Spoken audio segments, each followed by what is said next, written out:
You're listening to an Airwave Media Podcast. Ben Franklin's World is a production of the Omohundro Institute and is sponsored by the Colonial Williamsburg Foundation.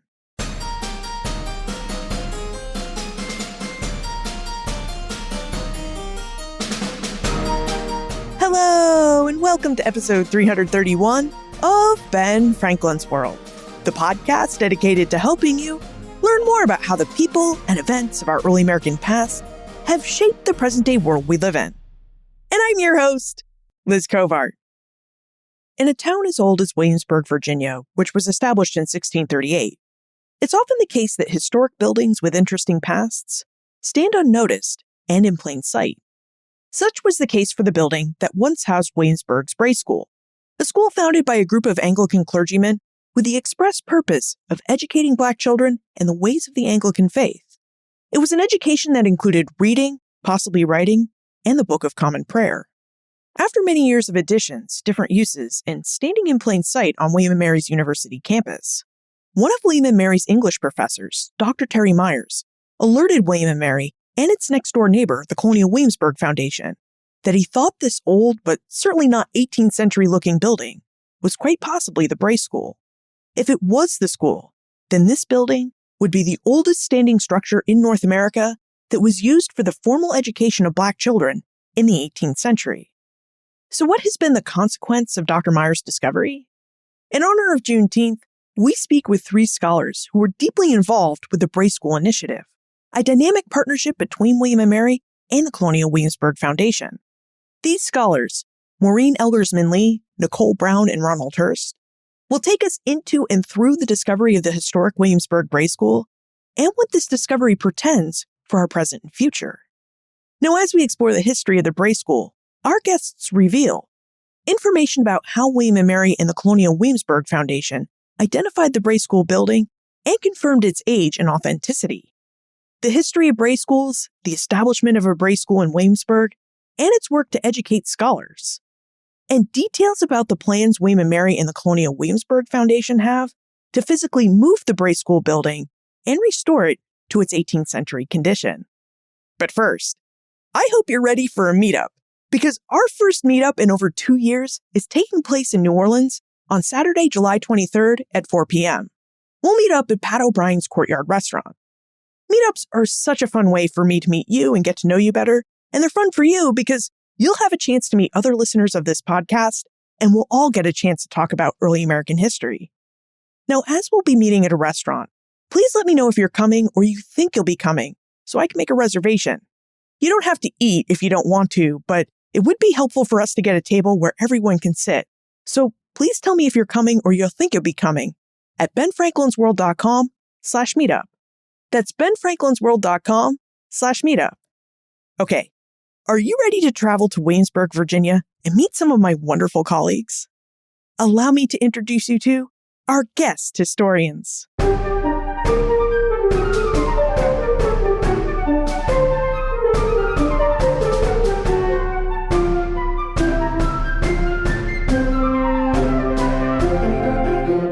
Joining us, we have three guests. Maureen Eldersman-Lee, who is the director of the Bray School Lab at William & Mary. Ronald Hurst, the Vice President of Museums, Preservation, and Historic Resources at the Colonial Williamsburg Foundation, and Nicole Brown, who is a historic interpreter, American Studies graduate student, and the graduate student assistant at William & Mary's Bray School Lab. Welcome to Ben Franklin's World, Maureen, Ron, and Nicole. Thanks, Liz. It's a pleasure. Lovely to be here today. Likewise. I know we don't normally do a lot of multi-person interviews on this podcast, but we've come together today to discuss a really exciting and important discovery that both William & Mary and the Colonial Williamsburg Foundation recently made. Ron, I wonder if you could start us off by telling us about that discovery. Well, Liz, what we discovered is what is almost certainly the oldest standing structure in North America that was used for the formal education of Black children in the 18th century. We know of no other surviving buildings that do this kind of work, and that makes this a particularly important building. Wow. And how did William & Mary and the Colonial Williamsburg Foundation come together to make this discovery? Is it normal for these two institutions to work together and go on the hunt for historic buildings? Well, we've been neighbors for 96 years, and a surprising number of Colonial Williamsburg professionals are William and Mary graduates. So it's a wonderful partnership. We've never done this on a building since the 1930s, when the two organizations worked to restore the historic buildings on the college campus. So we are very excited about the work we're doing together now for the first time in about 3 generations on the restoration of an historic building. And what prompted this discovery? Was this a case where both William and Mary and the Colonial Williamsburg Foundation were like, well, we know we have a Bray School building somewhere here around town and we should find it? Or did something else lead to the discovery of the Williamsburg Bray School building?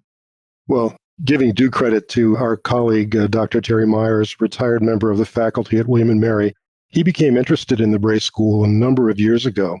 Written records told us where it was located, and we knew that there was an historic structure on that lot at the corner of Prince George and Boundary Streets in Williamsburg. We knew that that structure had been used as a women's dormitory in the 1920s, and that it was moved half a block away in 1930 in order to make room for a new 3-story brick dormitory. That was a very exciting discovery, and it began a lot of inquiry from a number of different quarters over a number of years. But the evidence was always inconclusive. And in the end, until about 2 years ago, the general thinking was that the building was probably a little too late to have been the Bray School. But our team at Colonial Williamsburg continued to look at it and think there's something about this building that feels earlier than everybody says it is. So we worked with the College of William and Mary to gain permission to remove siding and plaster so that we could access the original building frame. And Catherine Rowe, the president of the university, was a wonderful partner in this activity. Long story short, we took core drillings from a number of places in the original frame, those areas where we had the last growth ring of the timber when it was cut. And through the science of dendrochronology, we were able to demonstrate that the frame in the building was cut in the fall of 1759 and the spring of 1760. We knew that the Bray School had opened on the lot where this building stood in September of 1760. Therefore, we had the Bray School.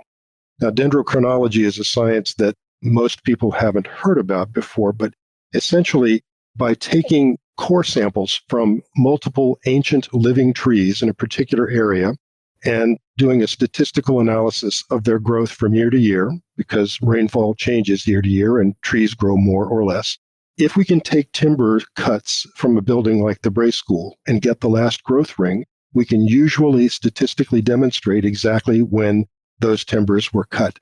So a reason it was wonderful that we found this building now instead of a generation ago, because that evidence would have been missed. Now, we are talking about the oldest extant structure for the education of Black youth in the United States and possibly in the Atlantic world. And I think it would be helpful and help us get as excited as you guys are about this discovery if we knew a bit more about the Bray Schools and their mission to educate Black youth. So, Maureen, would you tell us about Thomas Bray, the Bray Associates, and their founding of Bray Schools? Certainly. Thomas Bray was born in the mid-1600s. He died in 1730. He was an English clergyman, and he really is important because he helped found the Church of England. And the Bray Associates and the Bray Schools really emanate from the history of the Church of England, the Anglican Church, known more informally or more broadly. So the Associates really begin their work really in earnest, actually after the death of Thomas Bray.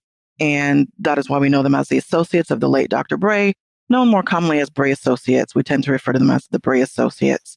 Their mission was to spread the gospel outside of England. They did work also inside England, but Bray was also one of the co-founders of the Society for the Propagation of the Gospel in Foreign Parts. So their mission was to spread the gospel via the Anglican Church and the tenets of the Anglican Church to people in the American colonies, in the diaspora. And they were really intentional about making possible the education of African descended children, primarily enslaved, but we also find from our records that free children were educated at Bray Schools.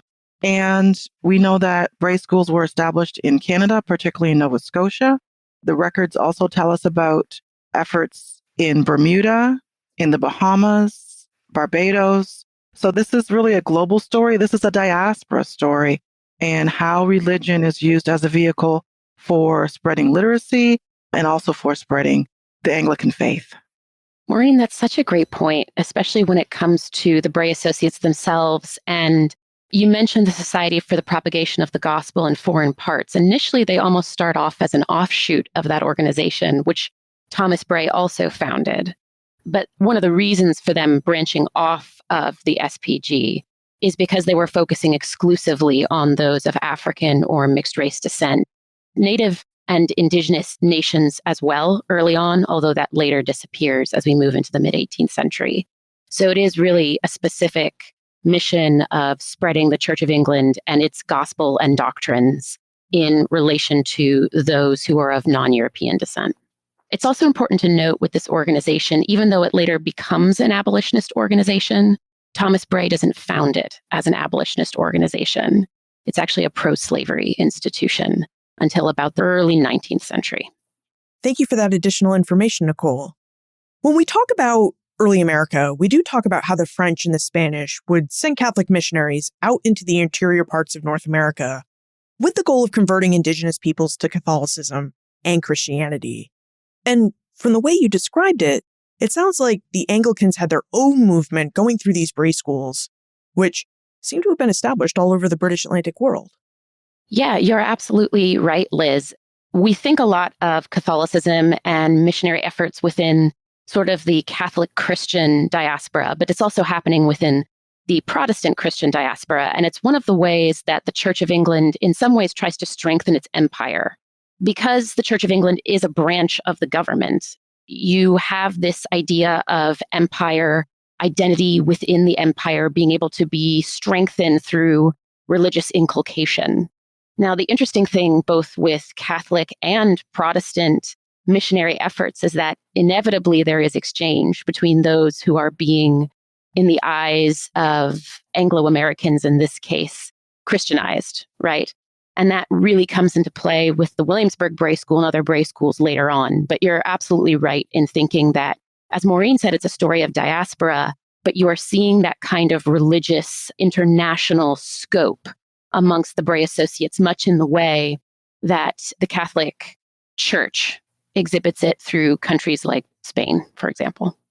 Nicole, when we met in the offices of William and Mary's Bray School lab, you mentioned that Benjamin Franklin, of all people, may have played an important role in the establishment of this building that you found, which is the Williamsburg Bray School. So could you tell us what the historical records actually have to say about Benjamin Franklin's involvement in the establishment of Williamsburg's Bray School? Actually, Benjamin Franklin had quite a prolific relationship with the associates of Dr. Bray. It begins when he is visiting London in the 1750s. And at that point in time, the Bray Associates, as Maureen had mentioned, had really been around in earnest for about 25 years. But there was a great deal of, how do I describe this, internal turmoil amongst the Bray Associates. They had support through the Church of England. They had funding, but the associates couldn't agree on how to spend the money. So they're sort of arguing back and forth for over 25 years on how to do that, until eventually the secretary, currently in the mid-1750s, by the name of Reverend Waring of the Bray Associates, thinks, well, maybe we should try schools for those of African descent in urban environments in colonial America. The major issue being that they had no idea where to place them. So they reached out to Benjamin Franklin and essentially said, you're very charitably minded and you're very savvy. Do you think these schools would work in North America? Where would you put them? And how much would you pay a schoolmaster to run them?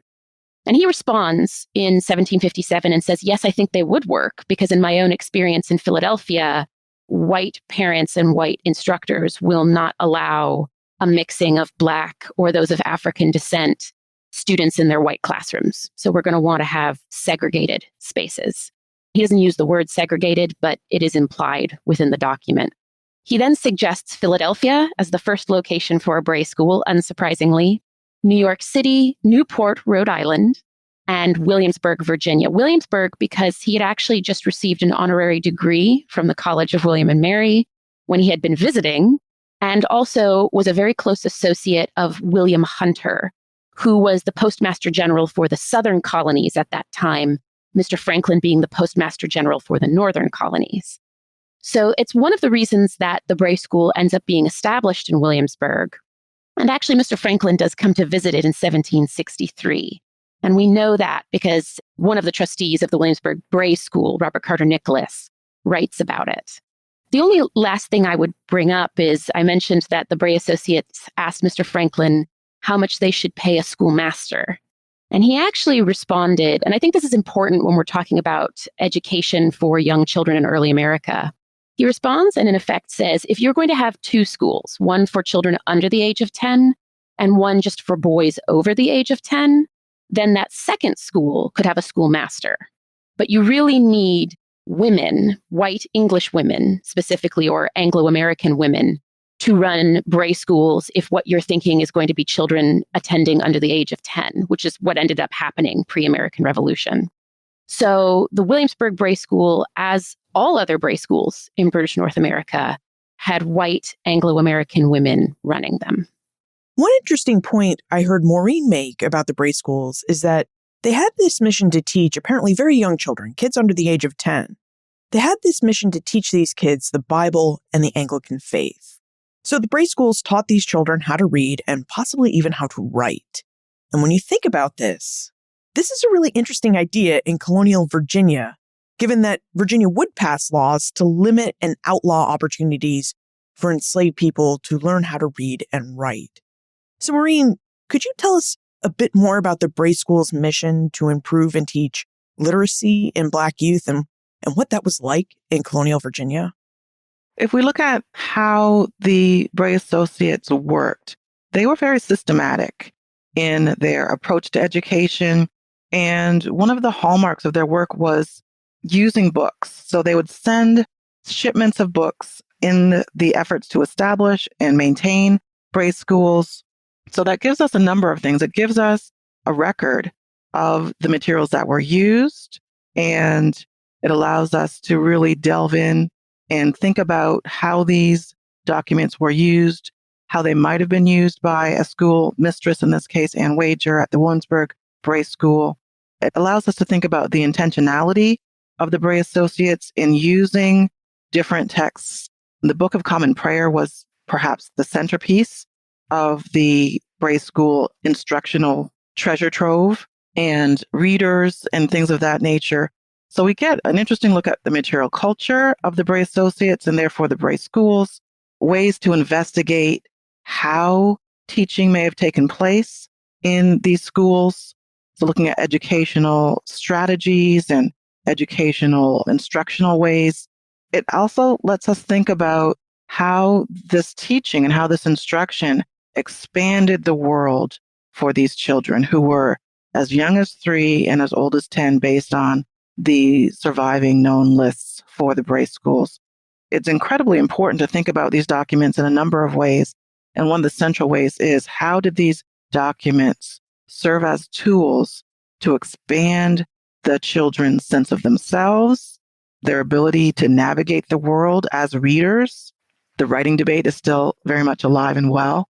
But even beyond the issue of writing, just the ability to read and to understand, and what that did to expand their sense of the world, their sense of themselves. And as we get closer and closer to the American Revolution itself, maybe to expand their sense of where they may be in this new republic that is going to be born. That takes place after the Bray School closes, of course, but the seeds planted during their time at the Bray School certainly grew and took root and would continue to manifest after the Bray School closes. Maureen, that's a great point. And I think, too, that it speaks so much to what actually happened at the Williamsburg Bray School versus why those who are of Anglo-American descent might have sent a student, and the reality versus expectations. So when you're looking at these schools, there are a couple of different ways to look at why an enslaved or free Black child might attend. And one of those ways is to look at this idea of identity. Certainly, the students are building their own identity within the framework of their education, but from the mind of the Church of England, which is pro-slavery at this point, and they're very explicit about that. The idea is that they can expand their empire. They can expand the identity of people's place within that empire, which is very hierarchical, by inculcating children very early on to the expectations of that hierarchy. And so in some ways, the Church of England and the Bray Associates are promoting instruction for those of non-European descent because they want them to conform to their form of understanding of identity. Then we can also look at it from the sense of value, as Maureen and I have talked about quite extensively. When you look at the Williamsburg Bray School and also compare it to the 4, and I would say we can even include Fredericksburg, Virginia in this, the 5 other main Bray schools, all of them are in cities where a certain kind of literacy is expected. You're going to be having enslaved men and women and enslaved children working in households for the upper echelon elite of early America, who are expected to know how to read and how to write and do all kinds of skills in relation to that in an urban environment. And so in the mind of an enslaver, and this is actually mentioned in some of the original documents in the Williamsburg Bray School and beyond, the idea was that you could increase property value. Now, obviously, these children are human beings, but they're being identified as property in early America in the 18th century. So those are 2 of the major motivations from the Church of England and from enslavers. But as Maureen brings up, this school really creates this opportunity for seeds of growth within these students that later leads to a reckoning in the Democratic Republic, I would argue, because what you see is the Church of England, the Bray Associates, institutions that fund similar schools saying, oh, wonderful, we'll fund these schools for Black children and they'll repeat what they're told and it will establish this sense of a British identity. And then the American Revolution happens, which is a revolution not only of politics, but also religion. And all of a sudden, these students that were taught in the 1760s and 1770s, with the crumbling of the established church, can become Baptist or Methodist or Lutheran openly, at least more accessibly than in colonial Virginia. And this creates a reckoning in the antebellum South where when you look at the legislation, especially in Virginia, reading and writing are not officially banned until June of 1831, which is just 2 months before Nat Turner's rebellion, in which a man named Nat Turner in Southampton, Virginia, saw through his reading and his writing, him called by God to rise up against the enslavers of that community. And so it's interesting as Maureen brings up these seeds that are brought forward with these students, the expectation for how those seeds will grow versus how they grow and move and shape into our early American world are very, very different and creates quite a bit of conflict. I'd like for us to explore how the Bray schools expanded the worlds of the scholars who attended and what a typical school day was like for the scholars. But before we dive into these aspects of the Bray school's history, Ron, would you tell us about the physical schoolhouse of the Williamsburg Bray School? You know, if we had the opportunity to see and tour this building, what would we see inside of this building, and how was this building laid out for a typical school day? Well, Liz, it was almost certainly built as a rental domestic building, not intended to be a school. It's a typical Eastern Virginia plan with a center hallway and a room on either side, a story and a half tall. So entering the Bray School in the 18th century, you would have been forgiven for mistaking it as an average household for a person of modest income. Now, when we look at the building today, it's dramatically larger than it was originally, but the modest scale of the building is in stark contrast to the numbers of students that we know were in the building and on the property on a daily basis. And when you combine that with the fact that the schoolmistress, Ann Wager, was also living in the building, it's a very interesting picture and one we're still trying to understand by studying the structure and the archaeological remains on the site. Okay, let's explore a typical day at the Williamsburg Bray School. So I think it makes sense to take this in 2 parts, a typical day for the students and a typical day for the schoolmistress, Ann Wager. Maureen, would you start by telling us what we know about the students and their experiences at the Williamsburg Bray School? Well, we know a few things, and the research is ongoing, but we can certainly talk about things that we know. One is the issue of space. So the building itself measured 17 by 33 feet. And we know that the first class of students entering on September 29th, 1760, numbered 24. So we had Ann Wager as well as teacher. So we have this space. So we're thinking about how children are moving about in the space. The guidelines and the information that we know from documents tell us that school began at 6 a.m. in the summer and 7 a.m. in the winter. The students were drawn from colonial Williamsburg, as we understand the footprint of it to be. So they came from Duke of Gloucester Street, for example, and adjacent streets kind of running off of Duke of Gloucester. There were free children who also attended from further away. So students had to travel to get to the school on foot. We have questions about how they maneuvered. Did they maneuver as a group?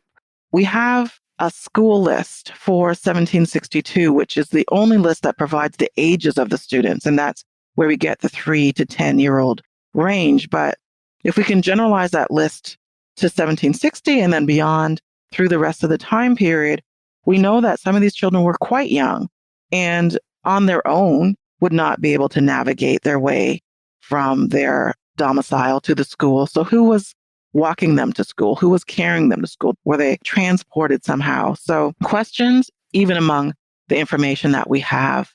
One thing I want to talk about, I know Nicole's going to supplement this extensively, but I wanted to just bring up the fact that when the students cross the threshold, we know that their experience changed in some dynamic because of the fact that the documents tell us that the students and the children that they were became scholars. When they crossed that threshold and they moved into that school space in that time allotted to work in that space and in the yard, because we know that there was movement and use of the outside space as well as the interior space, they became scholars. So their identity took on a new layer. So if we are looking at these documents and reading them, and the trustees and the Bray associates are referring to these children as scholars, then how did that identity manifest in that space? How did that inform how they were instructed, how they were referred to?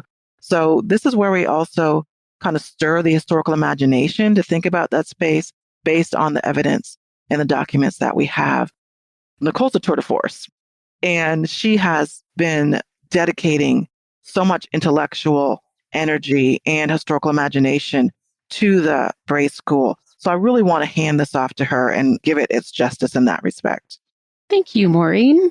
It's really a great pleasure and honor to work at the lab and also work at Colonial Williamsburg. They're very different roles. So I actually portray Ann Wager, who was the teacher of the Williamsburg Bray School for the Colonial Williamsburg Foundation. And then pairing that with my research I've done before and now working at the lab, I think when we're talking about a day in the life of the students and the teacher, the first thing that should really come to mind is organized chaos. So you have this tiny space. You've got 2 rooms above stairs for Mrs. Wager, probably used privately. Children may have had access to them, we don't know, but mostly used for her living space. And then 2 rooms below stairs with a hallway. And when I say hallway, I should be very clear. That's utilized as a living space in the 18th century. It's not just how we think of a hallway today. But you have 17 by 33 feet. Imagine you're in Williamsburg if you haven't been here before in August. And the real feel is 104 degrees with 95% humidity. And it's hot and it's sticky. It's still hot and sticky come September when the students actually start attending the Bray School. Mostly students start in September near Michaelmas, which falls on September 29th. It's a religious holiday in the Church of England. So you have, in the first year, 24 children, but by the end of the tenure of the Bray School, you have about 30 children in this kind of space with the teacher. It's hot. It's sticky. You have 3-year-olds who interact how 3-year-olds interact with the world. You know, they put their hands on everything. They have questions and they question the world differently than a 10-year-old who still questions as well. So you have this mix of students in this hot, sticky, small room that you may need to go outside and then teach in.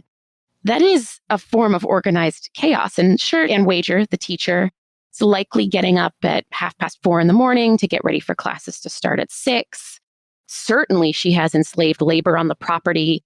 To my knowledge, she didn't own any enslaved individuals, which means she likely was renting enslaved individuals, which was very common in colonial Virginia and colonial Williamsburg at this point in time. So you have this teacher who's in this active space at 4:30 in the morning. It becomes even more active by 6. How is she teaching in this space that's hot and sticky, or in the case of the winter, cold and frigid? We still don't have all the answers to that, but what I will say is it seems very likely from the research I've done on early colonial education and Black education that she's dividing those children up into different groups to do different things. We know from the rules of the school that she's expected to teach sewing and marking. It's a form of detailed, very detailed handiwork, needlework to the girls. She's expected to teach lessons in etiquette to all of the children. And according to the rules for Mrs. Wager, because they have a very explicit set of rules that she is to follow that were published in 1762, she is to, quote, discourage idleness, end quote, and, quote, suppress the beginnings of vice, putting them often in mind and obliging them to get by heart such parts of the Holy Scripture where servants are commanded to be faithful and obedient to their masters, end quote. So she's supposed to be teaching from the Book of Common Prayer, from a spelling book she uses called Dixon's English Instructor, from Thomas Bacon's Sermons to Slaves and Slave Owners. These are texts that are very common for the Bray Associates to send. But again, when you have a classroom of 3 to 10-year-olds, and it's hot or very cold, and you're starting at 6 a.m. with the energy of, I'm sure you can all visualize the energy that a 6-year-old has at 6 a.m., it's organized chaos, I would imagine. And I think the reason it's important to identify that is it really shows how much different ideas, different stages of development and learning, different types of questions based on background and identity would be coming into conflict on a regular basis in this building. It's a very active space that you see almost a fermentation of ideologies, religious ideologies that have to be bubbling up.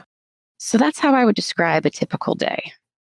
You mentioned, Nicole, that these scholars, if they were female, they would have learned some sort of needlework, marking, and perhaps even how to mend clothing, as they'd likely be spending their adult lives working as domestic ladies' maids or something in that line of work. And you also noted that all of the students would have been taught proper etiquette, which, if you think about it, is really crucial for any enslaved person who will work inside their enslavers' homes.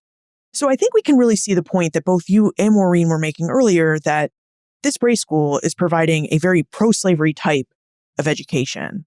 And just so we can better understand that, I wonder if you could tell us how this educational experience of Bray School scholars would have differed from the educational experiences of Williamsburg's white students. That's a great question. And we know that there are several different forms of either schools or schooling that white children can achieve in colonial Virginia and certainly in Williamsburg. You have apprenticeship to trades.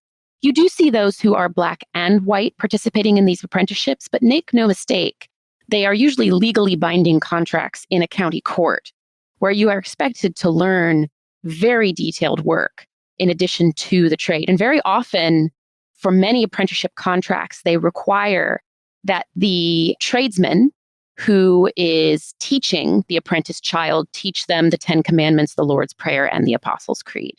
But in addition to that, when it comes to formal schools, you have the Matthew Whaley School, in which the vestry, it's a group of 12 gentlemen who help preside and run a local Church of England parish alongside their rector. The vestry are actually managing this Matthew Whaley School, which was meant for middling sort. When I say middling sort, it's an 18th century term for what we would define maybe as middle class white children. And then you have the grammar school at the College of William and Mary, which is meant for very elite white children and also specifically boys exclusively at William and Mary.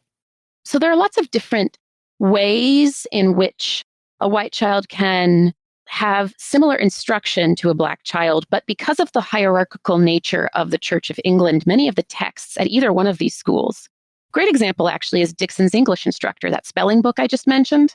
It was funded by the SPG to be published and the SPCK, which is the Society for the Promotion of Christian Knowledge, for white charity schools in England. So why are they sending it to a school for Black children?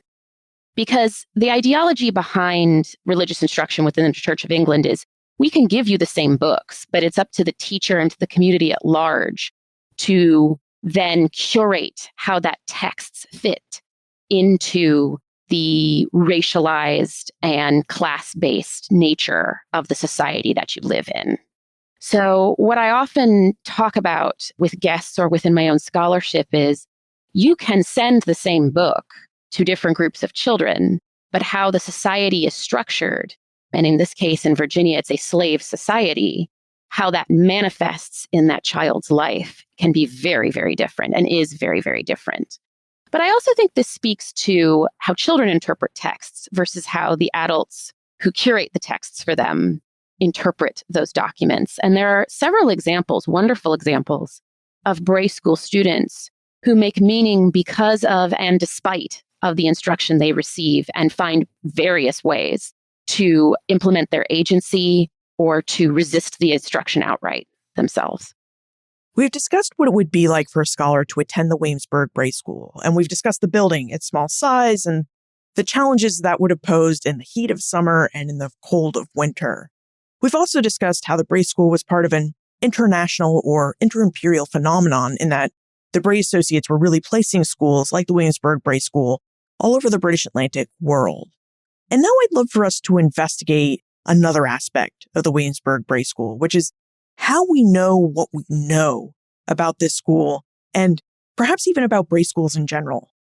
So, Maureen, you mentioned earlier that we have a 1762 school list for the Williamsburg Bray School and that this list contains the names of students and their ages. And I wonder if you could tell us more about William & Mary's Bray School Lab and all the work that it does to uncover and recover the history of the Williamsburg Bray School. Absolutely. Thank you. The Bray School Lab is part of the broader Williamsburg Bray School initiative. So it is part of the partnership that we have with Colonial Williamsburg. We've come to talk about our relationship as stories and structure. So if we think about the William & Mary side with the William & Mary Bray School Lab, we are really working on understanding the history of the Bray School as deeply and as broadly as we can. And much of that comes through, of course, as you imagine, surviving documents. Central to that research and central in those surviving documents are the student lists. The student lists as really the heart and soul of the research for a number of reasons, because they are so critical in helping us understand who attended the Bray School. That is just tantamount to the work that we're doing and that we'll continue to do for a long time to come. So let's start there. So if we look at the lists, we have the 1762 list, we have the 1765 list, and the 1769 list.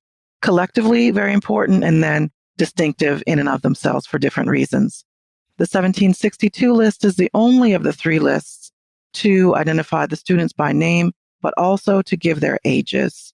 And again, that spectrum of age is from 3 to 10 years old. The 1765 and the 1769 lists do not list the students' ages. So everything that we are saying, we say with understanding that we're generalizing from the 1762 list to 1760 and 1761, and then forward through 1774, the final year of the Bray School in Williamsburg. It lets us examine the breakdown by age, by gender. We know which enslavers are sending children and how many from within their household at a given time. We look for continuity, of which there is some, but not extensive continuity between lists. And even in that, so when I'm talking about continuity, I mean particularly the 1765 and 1769 lists. We see some students on the 1765 list, and we see those names recurring on the 1769 list. One of the problems is we don't know exactly what we're looking at, in the sense that because we don't have lists for the intervening years, we can't say with 100% certainty that this represented uninterrupted attendance. We know through the correspondence of the trustees, particularly Robert Carter Nicholas, that students were urged, or really enslavers were urged to send students for extended period of time. This was not to be a drop-in, drop-out type of arrangement, that the attendance by the students was to be consistent and sustained over time. He encouraged, and this was part of the larger rubric of the Bray Associates, that students should attend the school for at least 3 years. And we see these names in 65 and then 69 again. So that's meeting and exceeding that 3-year minimum, but we don't know what's happening in those intervening years. So is this truly uninterrupted attendance? Or if, and perhaps when we're hoping, we find other information about those intervening years, we can fill in those gaps more. The student lists also tell us that free children attended. So we know that children from the Ashby families and the Jones families attended. And that also helps us with descendant research, which we'll talk about as well. So there's a lot to learn from the student lists. They are the heart and soul of really the research. They are the heart and soul very much of the lab research. If I can back up a little bit and contextualize those lists a bit, we have a number of ongoing projects. One is the Bray School Records Project, and that is to examine the known records of the Bray School and to search very diligently for evidence and knowledge, pursue that knowledge about the Bray School in other collections that are not labeled Bray explicitly. So the papers of other individuals who sent children to the Bray School, but also to look at records and understanding and knowledge that exists outside the traditional archive in family histories. What has been the oral history of the Bray School in those descendant community families, and tapping those as well. And then ultimately, in some way, we will have to tap into those historical imaginings as well to do the best that we can with those gaps, with all the information that we have. The Student History Project is really focusing on those student lists and really mining them to ultimately have a number of things: a complete understanding of the students as scholars and as children, as people, first and foremost, to understand what that education meant to them in their lifetimes, and also to understand what has been the ancestral history and heritage, perhaps, of the Bray School. How can we trace Bray School students to present communities, both here in Williamsburg, but also, as we know, people move really around the country and perhaps even around the world. We have some other projects around an annotated bibliography. We have partnerships that are growing almost on a weekly basis. We are partnering with students in the School of Business around marketing and thinking about how to brand and be strategic about presenting the message of the Bray School. We are actively working with students in the lab. And again, all credit to Nicole for just being just an incredible professional who is both passionate and absolutely rigorous in the work. So she's leading students on a weekly basis, working on these projects. And again, the partnerships are growing both inside the lab and outside the lab as well. And I know that Nicole's going to want to add to that. Yeah, when you look at the records of the Bray Associates, we have a real wealth of documents to start with, which is interesting when you consider the fact that not a lot of scholarship, at least published academic scholarship, has been done on the Bray Associates. Some of it has been done and it's wonderful, but there isn't as much out there as I would like. So part of that stems from getting access to where the documents come from. So all the documents for the Bray Associates are housed at the University of Oxford.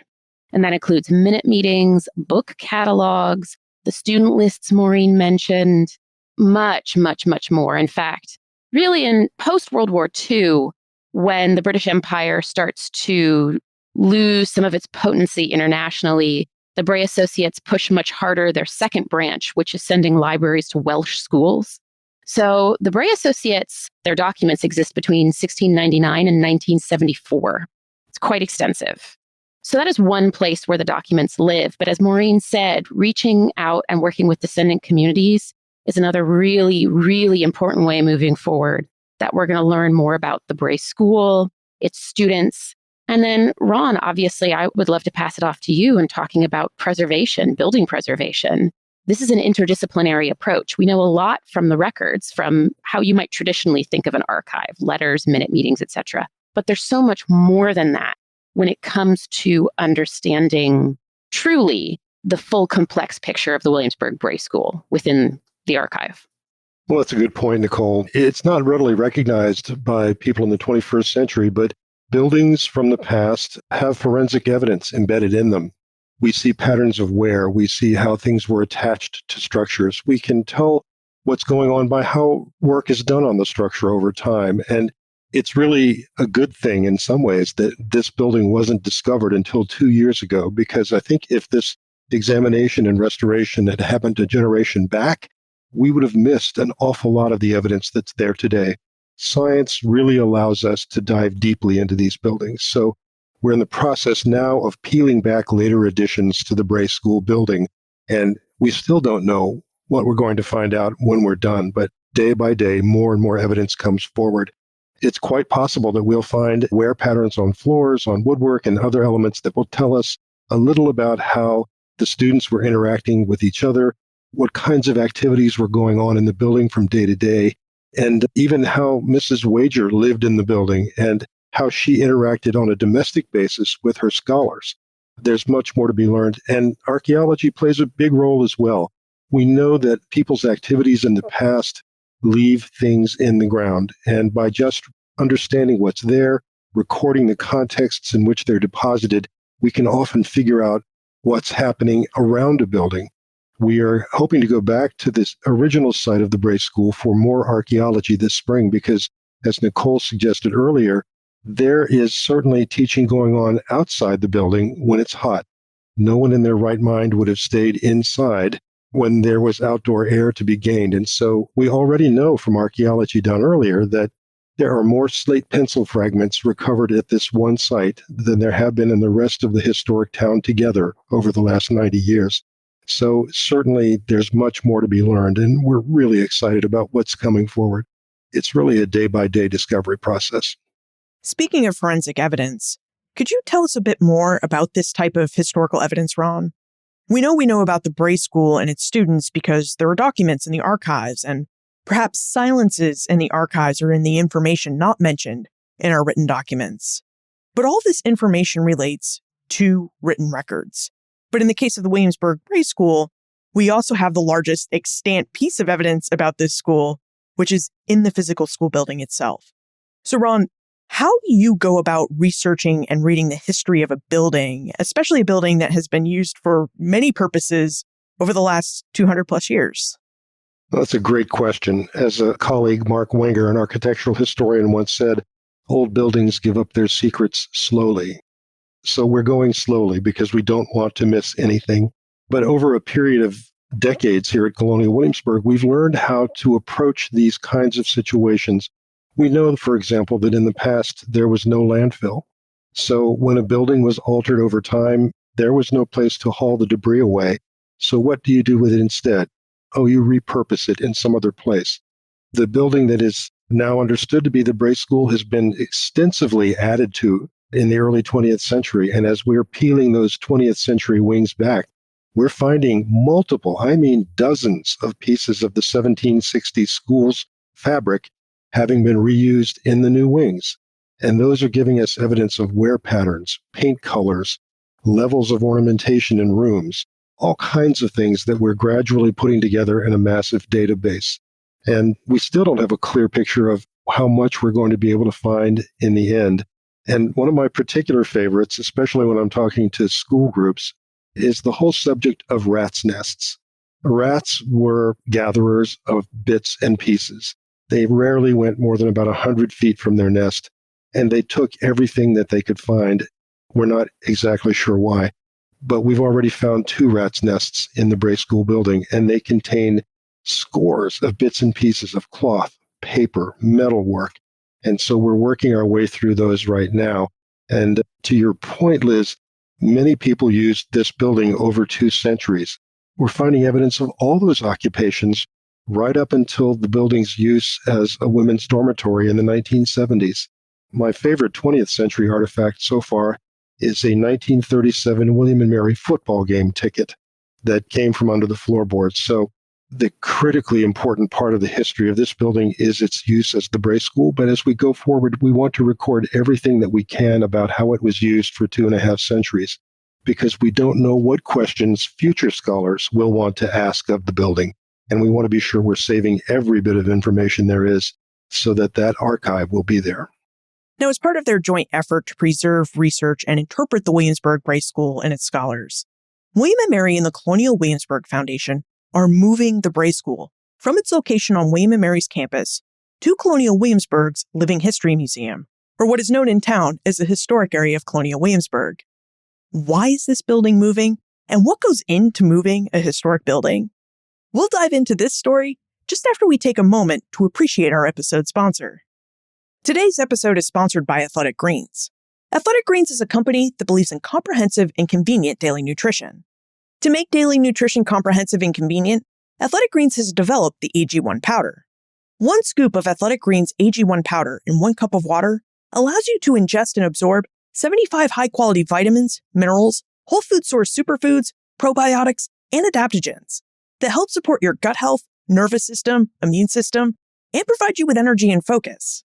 And when Athletic Greens say they make comprehensive daily nutrition convenient, they mean it. I've been away from home attending a History Leadership Institute, and rather than skipping my daily dose of foundational nutrition, I've taken Athletic Greens AG1 travel packs. Each pack contains 1 scoop of AG1 powder that I mix in my water bottle. Now, you might think of AG1 as a multivitamin of sorts. Tons of people take some sort of daily multivitamin to support their health. And it's important, if you're taking a multivitamin, to choose a multivitamin or supplement with high-quality ingredients that your body will actually absorb. And AG1 can be cheaper than getting all of those different kinds of nutritional supplements by yourself. Right now, it's time to reclaim your health and arm your immune system with convenient daily nutrition. It's just 1 scoop of AG1 powder in 1 cup of water every day. That's it. No need for a million different pills and supplements to look out for your health. To make it easy, Athletic Greens will give you a free 1-year supply of immune-supporting vitamin D and 5 free travel packs with your first purchase. All you have to do is visit athleticgreens.com/BFW. Again, that's athleticgreens.com/BFW to take ownership of your health and pick up the ultimate daily nutritional insurance.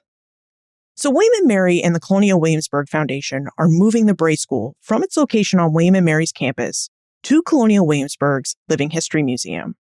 Ron, would you tell us about this move and why William and Mary and the Colonial Williamsburg Foundation are moving this historic structure? It's just a wonderful happenstance that the building has survived. And now we as a community of scholars have the opportunity to use it as a tool for educating the public about what happened in the past and what that means today. Where the building is currently located, the public would not find it. It is surrounded by sorority houses and restaurants, and it's well off the beaten path for the visiting public. So because we can't put the building back where it originally sat, there is an inconveniently located dormitory on that spot. We looked at the historic area and determined that it would be best to find a lot that was similar in nature to the original location.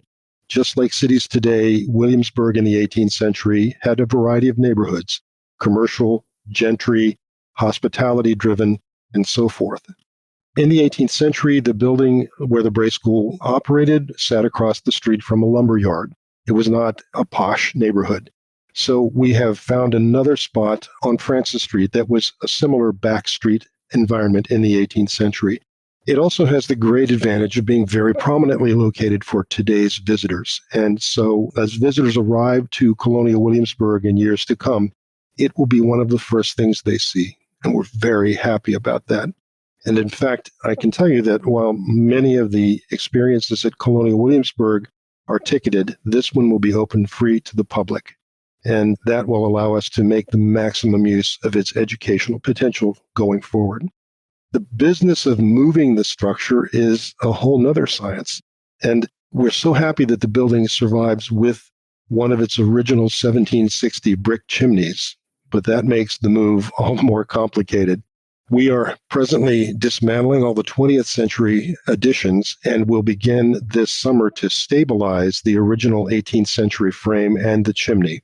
We are, in fact, at this moment determining whether we will reconstruct the roof as it was in the 18th century where it sits now, or whether we'll wait till we get to the new spot. But in any case, once everything has been stabilized, the building will be slowly, carefully elevated on a series of jacks until it's high enough for us to slip steel beams underneath the frame. And then it will be further elevated so that it will slide onto a flatbed truck and will make its 3-block journey to its new location, where we will already have constructed an 18th century style cellar and foundation on which to place it. At that point, we will complete the restoration of the building's exterior and interior and work closely with our partners both at William & Mary and at the foundation to develop an interpretive program for the public. I will add to that, Ron, because it is such an exciting opportunity to have this building move to a more prominent location. And especially when we're talking about it being a community space, right? A space that is free to the public. The descendant community is certainly part of that. And as Travis House and the Bray School Lab, our offices are housed at Travis House, which will actually be very close to the new location for the Bray School building. But as we are continuing either to identify members of the descendant community or they are self-identifying, having that building in a prominent space that they can visit, where they feel welcomed, where they feel that not only they know it's part of their story, but that they have access to part of their story is so, so important. And so the moving of the building really helps with that in a very profoundly exciting way. I don't know about you, but this gives me goosebumps. Ron, when you talk about that moving day, and I'm not one who likes to move, so I'm glad you guys are doing the heavy lifting on this, but I just get shivers of anticipation and just how monumental a day that will be. And when we get to the point where in 2024, we are marking the 250th anniversary of the closing of the Bray School as an entree point to talking about the history of the Bray School in Williamsburg and other Bray schools. The closing is precipitated by the passing of Ann Wager. So there's another marker within that history. I can't wait. I can't wait for that. I'm just sitting here like, can we get to it already? But if we think about what that will mean, just the opportunity, Colonial Williamsburg, world-class, world-renowned living history museum, inviting the world to see and experience and know the Bray School in a material way. We at the lab are dealing with documents, so the correspondence of the trustees, the minute meetings, the student lists, and the way they speak to each other, and the way also that they are silent, and the engagement with the descendant community, all those different things. But to have that material building that tells the story as buildings do in ways that are different than we interpret documents is just phenomenal. So that is going to be just an incredible moment for Williamsburg, for Colonial Williamsburg, for William & Mary, for anybody who loves or is in any way interested in history. It's going to be phenomenal. I agree, Maureen. It's going to be a time of celebration, and we want the world to participate with us. We want to see people lining the streets as the building moves to its new site. And I have to say that in a career of 40 years in the museum world, this is one of the most exciting things I've been privileged to work on. Every day when we go into the building, there's something new. And it's talking to us. It's telling us its story. And we're really excited about working together with the College of William & Mary to make that story accessible to the world. There's so much important information here. You know, Maureen, I didn't get goosebumps, but butterflies in my stomach as Ron is talking about moving this really important building, this Williamsburg Bray School, from its original foundation to a new foundation on Francis Street. And Ron, I don't mean these butterflies to indicate any lack of confidence in you. I know this move is in good hands. And you told us the different steps. There'll be a number of jacks that slowly and carefully lift the Bray School off its current foundations. There'll be steel beams placed under the foundation so it can sit on the truck properly. You'll stabilize things like the chimney before the building even moves. And even as I'm recounting all of these carefully planned and hopefully carefully executed steps, I can't help but think that this move is going to cost a lot of money. So Ron, can we talk numbers? How much does it cost to move a historic building? It is not inexpensive. The costs are still being developed as we go along because the project is like an onion that you continue to peel. And as you get to new layers, you find things you didn't know about and weren't prepared for. but it is a very, very expensive undertaking. And that's why we have been so delighted to work with the university to approach the Mellon Foundation for funding this project. And the Mellon Foundation has been enormously generous through its Monuments Project to grant the two institutions jointly $5 million, $1 million for the Bray School lab and all the research around that, and $4 million for the completion of archaeology, architectural investigation, and moving this giant but incredibly fragile artifact 3 blocks away on a truck. We're just more grateful than I can say for that support. Colonial Williamsburg is well known within professional history and outside of the profession for its tradespeople. Even as tourists, we know that when we visit Colonial Williamsburg, we can go into the Living History Museum and see people creating bricks, tinsmithing, blacksmithing, making furniture, making books, and all these other skills that people of the 18th century used to make the objects they needed for everyday life. And I know we mentioned this in another episode, but there are also museums like Mount Vernon who will send out their historic objects, like a harpsichord, to Colonial Williamsburg because its artisans know how to repair and work with these fragile and historic objects. So as we consider the move of the Williamsburg Bray School building to its new home on Francis Street, can we also talk about the capabilities that Colonial Williamsburg has on staff to restore this building, using 18th century style production techniques?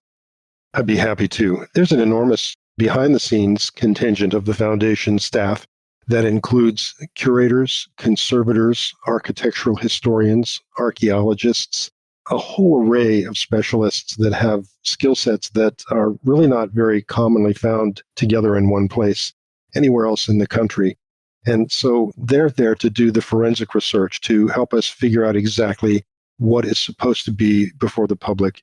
And then we have another team that's in front of the public. And these are historic tradesmen and women who can do anything from weave a very intricate textile to build a house in the 18th century manner. And so together, these two teams with the historians at the College of William and Mary will be able to basically bring the Bray School back to life, much as it was experienced by its scholars and its schoolmistress in the 1760s and 70s. I'm not sure there's anywhere else in the country where this could happen.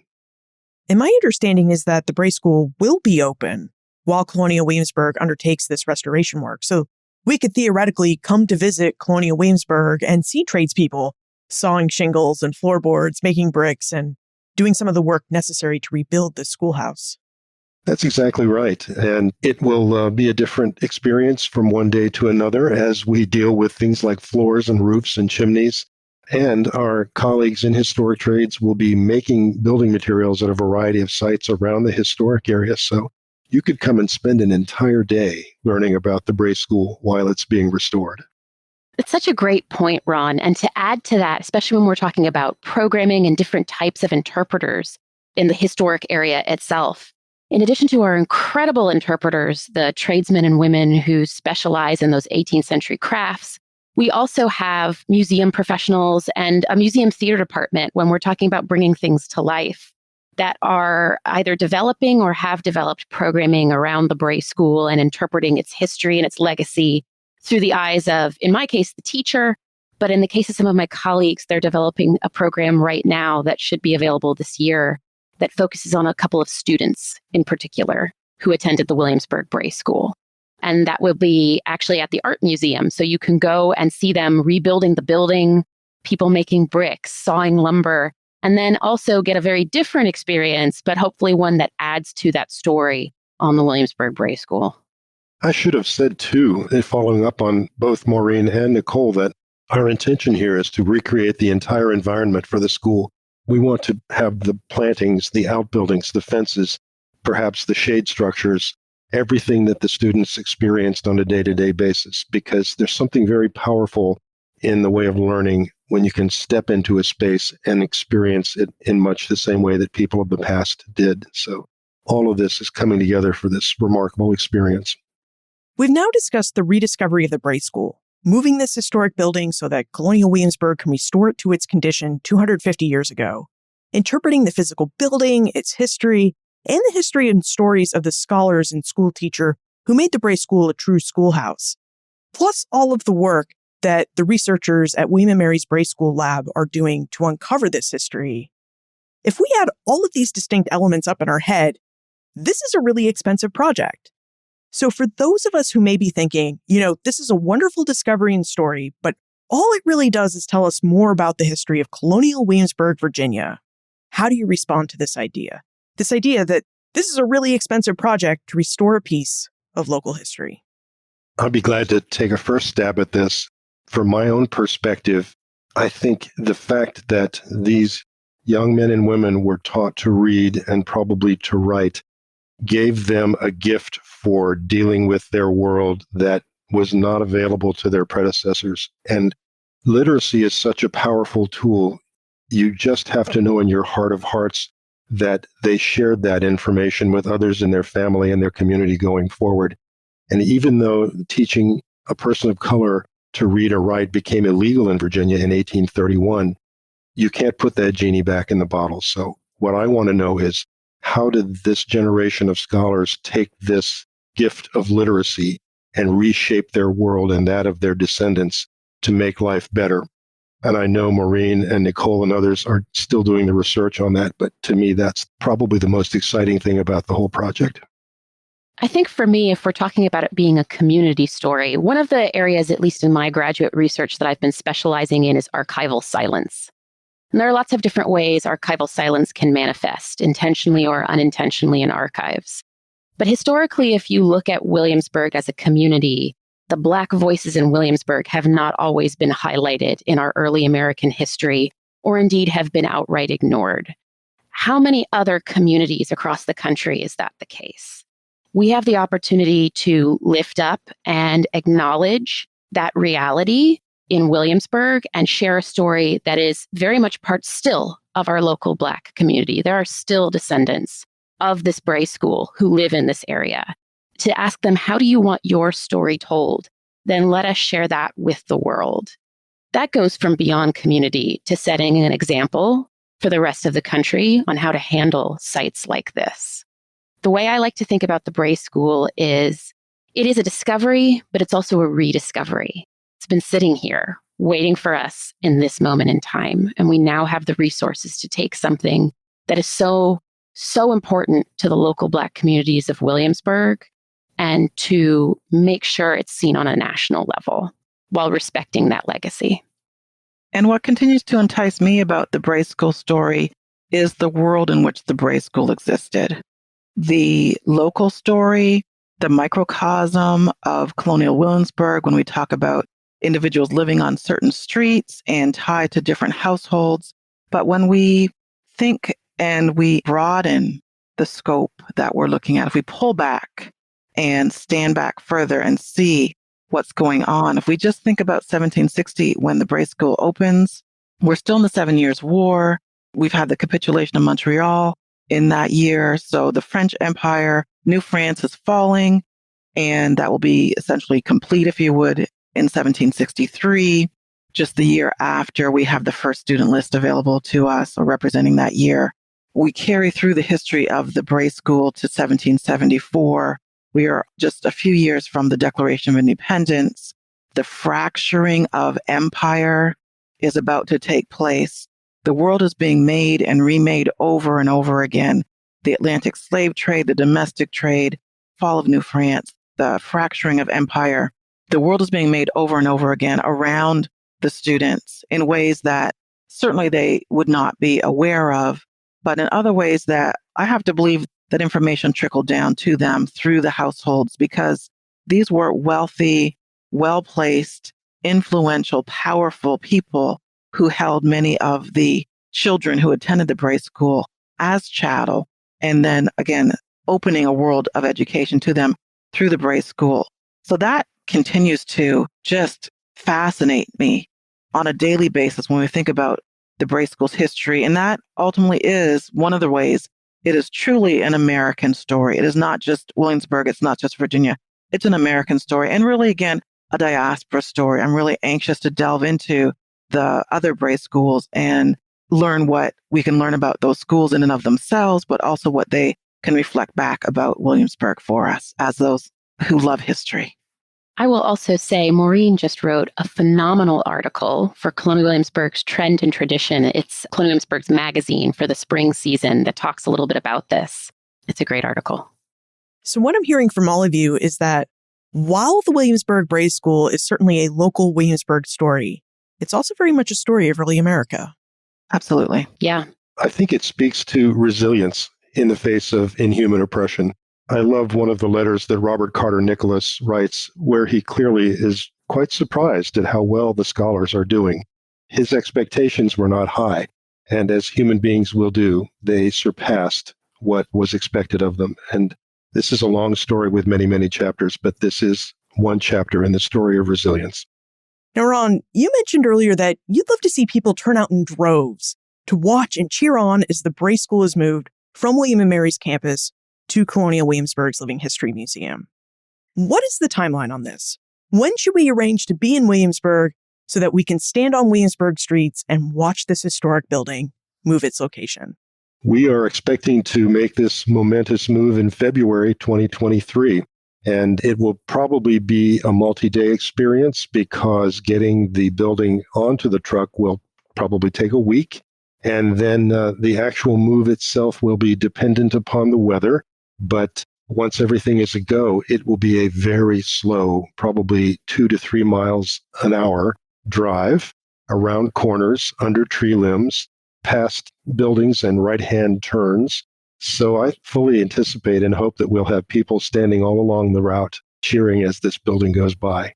And then once we get it to its new site, the business of settling it onto its new foundation will take several days too. So there'll be a lot to see for over a week. If we can't get to Williamsburg in February 2023, Maureen, I believe you mentioned that there'll be another event for us to attend in 2024. 2024 is going to be an opportunity to mark the existence, the history, the legacies of the Bray School in a way that we have not been able to do before, much of that tied to the discovery of the building.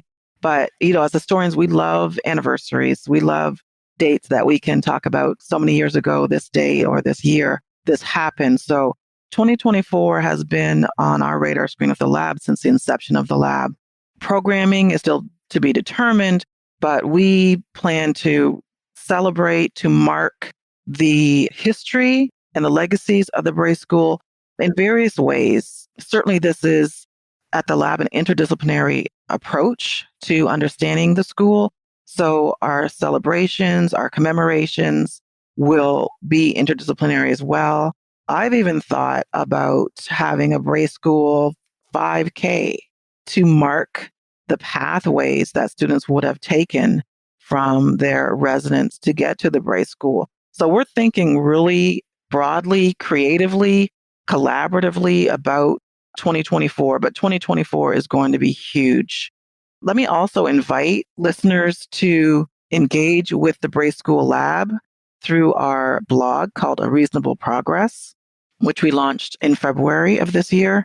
So that's going to be a great vehicle that will lead us up to and through 2024 as we really think about the Bray School's history and just taking different moments, taking different individuals and really drilling down deep in these stories. And I know, Ron, thank you, that the move is going to give us also topics to think about.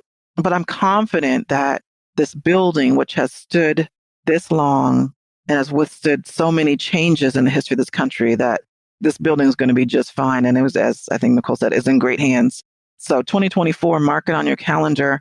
We look forward to developing a really robust year of programming, one of which will also be our Slate Seminar, which is our annual conference celebrating, marking, questioning, imagining, and collaborating over the history of the Bray School. So much to be determined, much to come. If listeners want to find our blog, we welcome to come to the William and Mary website, www.wm.edu, and simply put Bray School or Bray Lab. Anything Bray is going to give you a list of returns on that search. And definitely reach out to us at our Bray Lab email, braylab@wm.edu. I'll make it even easier. I'll place a link to both the Bray School Lab and its blog in the show notes. The Bray School is such a wonderful project.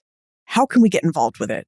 It sounds like we can plan a visit to Williamsburg in February 2023 and watch and cheer as the Bray School is moved to Colonial Williamsburg, and that we can attend anniversary festivities in 2024. But are there other ways for us to get involved and to support this project? Ron, can we come out to Colonial Williamsburg and help make the bricks or saw some floorboards to help restore this building? For me, I'll speak on it if I can on both my experience at Colonial Williamsburg and at the lab. First thing is that we currently do have a slate of programming that either relates to Ann Wager or the Bray School or students that is happening at the foundation.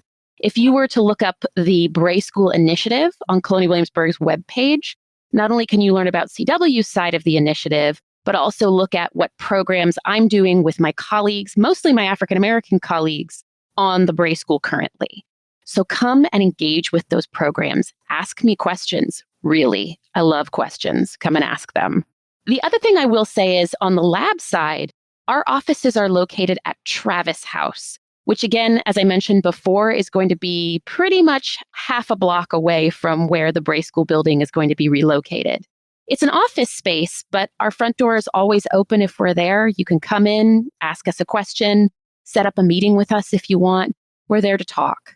And then, at least as Maureen said, on the lab side, if you want to volunteer or you have an interest in a project or you think you might have photographs of the building, anything, you can reach out to braylab@wm.edu.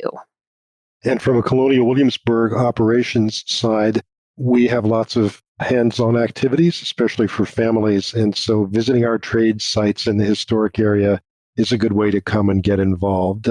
The brick making is a particularly messy undertaking, but we invite children and their parents to take off their shoes and socks and help us to stomp the mud and form it into bricks to be dried in the sun. So keep your eyes open for that. Wow. So we can really come to Colonial Williamsburg and help make bricks for the Bray School. How cool is that? I was just kidding when I mentioned it, but there we go. Now, is there anything else that we should know about the Williamsburg Bray School and the special collaboration between William & Mary and the Colonial Williamsburg Foundation? I know we've mentioned it before today, but if you know yourself to be a Bray School descendant, you think you might be descended from a Bray School student, or you have questions about that process, the Bray School Lab is here to support you. We want to make sure that our resources are supporting your needs. And you can always reach out to us again at braylab@wm.edu. And I would just say that there's no way that we could do what we're doing. There's no way that we could imagine doing what we're doing. There's no way that we could begin and be in the early stages of what we're doing, imagining where we'll be in a few short years without this incredible collaboration. So for me, it's a win-win on so many different levels, but really professional, collegial collaboration making this possible. And of course, the support of funders. There are funders who are well known, the Andrew Mellon Foundation. There are funders who have chosen to be private and to be anonymous and collectively want to acknowledge them in their anonymity. We know who you are. We could not do this work without you as well. For the lab, this is a collaboration and this is a story that we want to be known across the campus. So all segments of the William & Mary community, students, faculty, staff, alumni, donors, partners in various ways. We want you to know about the Bray School, about the lab, and see yourself in some way as a partner, whether that's a donor, whether that's a student who is interested in doing research, a faculty member wanting to partner, a member of the community who's heard in family lore that there was a connection to the Bray School and you want to find out what that connection is. It's all about the partnership. I count myself so privileged to be part of this story at this time. Ron, you talk about the timeliness of this. I count myself so incredibly fortunate to be here at this time, to be part of this story and to be a part of this incredible effort. I agree, Maureen. It almost feels as though the planets have aligned and it's the age of Aquarius. And I want to echo what you said about our generous donors. They come from across the United States. Not only wonderful public foundations like Mellon, but many private individuals, families, and family foundations. It is expensive to do this work, but it's so terribly important, and we could not do it without the support of those remarkable people who have given of their time and talent to make this happen. And it sounds like we can become part of this if we're so inclined, that we can become one of these donors. absolutely the case because we are still raising funds to ensure the success of the project and its perpetuation. Is there a place where we can go or visit to learn more about the Bray School and the different ways that we can get involved with this project? If you go to Colonial Williamsburg, their website, that's colonialwilliamsburg.org, and you type in the Williamsburg Bray School initiative, that will not only link you if you scroll all the way down to William and Mary's Bray School Lab, but also at the very, very bottom, there is a button you can click on to provide donations specifically for this initiative. And for the William and Mary side, in addition, if you want to learn more about the William and Mary Bray School Lab, who's working in the lab, again, read the blog posts, see photos of what we're doing. I invite you to come to the William and Mary website, so www.wm.edu. If you type in Bray School Lab or Bray Lab, that will take you to that. The Bray School Lab operates within the Office of Strategic Cultural Partnership, so you learn more about that. And that is really the bridge that connects William and Mary and Colonial Williamsburg in the Williamsburg Bray School initiative. And we've got a great team. We really invite people to explore, get to know us on both sides of the partnership. And you'll find links to both of those pages in the show notes. Maureen Elgersman-Lee, Nicole Brown, and Ronald Hurst, thank you for telling us about the Williamsburg Bray School and for sharing this exciting project and all the different ways we can get involved with it. Thank you, Liz, for having us. It's been great. Such a great opportunity. Thank you. The Williamsburg Bray School is the oldest standing structure in North America that was used for the formal education of Black children in the 18th century.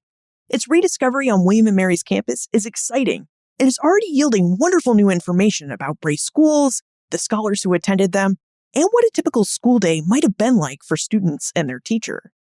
Thanks to the research and work of the scholars in William and Mary's Bray School Lab, we now know a fair bit about Bray schools and why the Bray Associates established them. Bray schools had a religious mission. They were meant to educate Black youth in the ways of the Anglican faith and to help them emerge from their schooling as good Anglican Protestants. This meant that Bray school educations included lessons in reading and possibly even writing. So as good Protestants, Black children, and later when they were adults, could read the Bible for themselves.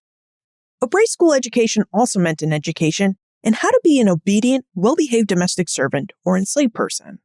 As Nicole and Maureen mentioned, just like their founder, the Anglican Church, Bray schools founded in the 18th century were decidedly pro-slavery institutions.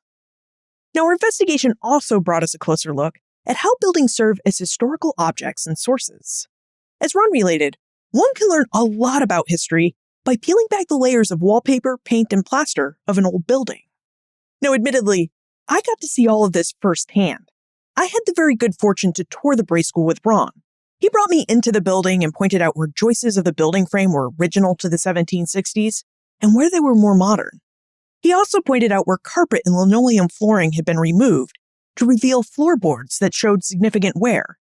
And he highlighted where he and his Colonial Williamsburg Foundation team found the 2 rat's nests he so gleefully told us about.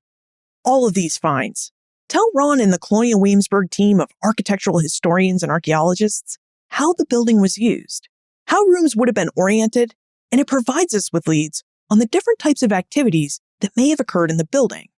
Honestly, it was really amazing and fun to experience all of this in person. And you can see and experience this building too, after William and Mary and the Colonial Williamsburg Foundation moved the Bray School from William and Mary's University campus to Colonial Williamsburg's Living History Museum. As Ron and Nicole noted, the Bray School will be open for viewing as the Colonial Williamsburg Foundation restores the building. You can also join the Colonial Williamsburg Foundation team for interpretive programs designed to discuss the restoration of the building and convey the history and story of the Bray School and its scholars. You can also keep tabs on the William and Mary Bray School Lab as it conducts its research into the Bray School scholars and their descendants. I think it'll be really exciting to learn what the lab finds out, especially about the long and short-term impact of the Bray School's literacy education. Virginia passed laws against teaching Black women and men how to read and write in the early 1830s.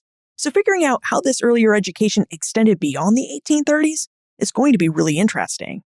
And if you think you're a Bray School scholar descendant, or you just want to get involved with this exciting project of learning and restoration, you can visit the websites of William and Mary's Bray School Lab and the Colonial Williamsburg Foundation's Bray School Initiative to get in touch. Or, is Ron related? You can make a trip to Colonial Williamsburg and possibly help make some bricks or other materials the restoration team needs to restore the Bray School to its 18th century condition. You'll find more information about William and Mary's Bray School Lab and the Colonial Williamsburg Foundation's Bray School Initiative on the show notes page. I've included links to all the places that Ron, Maureen, and Nicole mentioned at benfranklinsworld.com/331. Friends tell friends about their favorite podcasts. So if you enjoyed this episode, please tell your friends and family about it. This episode of Ben Franklin's World is supported by an American Rescue Plan grant to the Omohundro Institute from the National Endowment for the Humanities. Production assistance for this podcast comes from the Omohundro Institute's digital audio team, Joseph Edelman, Martha Howard, and Holly White. Breakmaster Cylinder composed our custom theme music.